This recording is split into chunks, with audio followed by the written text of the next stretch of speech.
जनसंवाद खबर में आपका स्वागत। घोसी थाना क्षेत्र के मेहदीपुर गांव में मामूली बात को लेकर दो पक्षों में हुई मारपीट, 3 लोग हुआ घायल। दरअसल घोसी थाना क्षेत्र के मेहदीपुर गांव में मामूली बात को लेकर दो पक्षों में हुई मारपीट में 3 लोग घायल हो गया। घायल नीतीश कुमार, श्रवण कुमार समेत तीनों घायलों को इलाज को लेकर घोसी पीएचसी में भर्ती कराया गया, जहां से चिकित्सक ने बेहतर इलाज हेतु नीतीश कुमार एवं श्रवण कुमार को जहानाबाद सदर अस्पताल रेफर किया। इस बाबत मामले की लिखित सूचना घोसी थाना को दी गई है। थाना अध्यक्ष भावेश मंडल ने बताया कि दोनों पक्षों की ओर से अलग अलग आवेदन पुलिस को मिला है, जिसके आलोक में पुलिस आगे की कार्रवाई में जुटी है। कहाँ आए हैं, क्या हुआ है आपके साथ?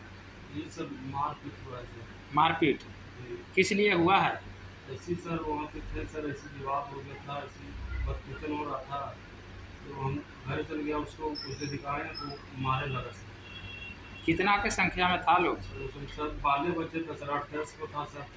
8-10 की संख्या में जी लेडीज़ था, बाले बच्चे लेडीज़ों था, जेंट्स 4 लोग था सर। तो पुलिस को सूचना दिए हैं? जी पुलिस गई है घटनास्थल पर?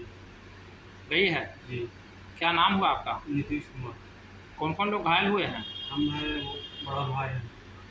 उनका क्या नाम है? श्रवण कुमार। श्रवण कुमार। जी। ठीक।